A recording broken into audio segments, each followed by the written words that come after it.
আসসালামু আলাইকুম রহমতুল্লাহি ওয়া বারাকাতুহু। ভাইকে নিয়ে কদিন আগে আমি একটা ভিডিও বানাইছিলাম। আল্লাহর মতে ভিডিওটা ভিউজ হয়েছে 3100। এই জন্য আরেকটা ভিডিও বানাইতে আইছি।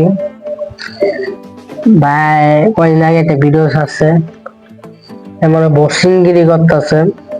এই বসিংগিরি কিছু কথা বলছে, একটু শুনি। হ্যাঁ, স্ক্রিনে ভিডিও দিতেছি, পরে 2-3 কথা বললি। হ্যাঁ, এই ভিডিওটা স্পেশালি তাদের জন্য যারা ঘরে বসে রোস্টিং করো আর নিজেকে ব্র্যান্ড দাবি করো। বুকের মধ্যে দম থাকলে রিং এর ভিতরে আসো।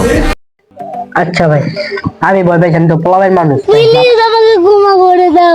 আরেকটা ভিডিও দেয়, প্র্যাকটিস করতেছে, কুচাকুচি করতেছে।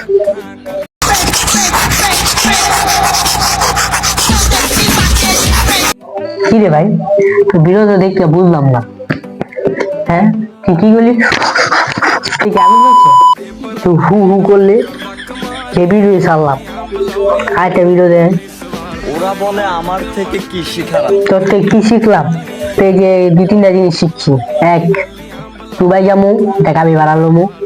তো আরো 2 বছর পর আরেকটা চিকনা গাবি বাড়ালো মু।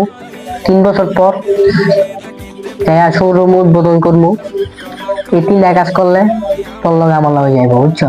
অবমত সেলিব্রিটি আর বুঝছেন কি আবার সেলিব্রিটি মানুষ 8 মিলিয়ন এটা ফলোয়ারই না। বাংলাদেশের নায়িকা মিলিয়নই যায় নাই কোনো। আবার সানি লিওনের তো বেশি ফলোয়ার। এটা কোন ভাই, কোন যেতাম?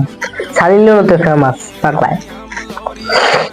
দেখেন ভাই, খালি সানি লিওন আমি ফলো করছি, আর একটা মফিস আমি ফলো করছি। পাগলায় সানি লিওন তো বেশি ফেমাস। আর কি কইতাম ভাই, বাংলাদেশের মানুষ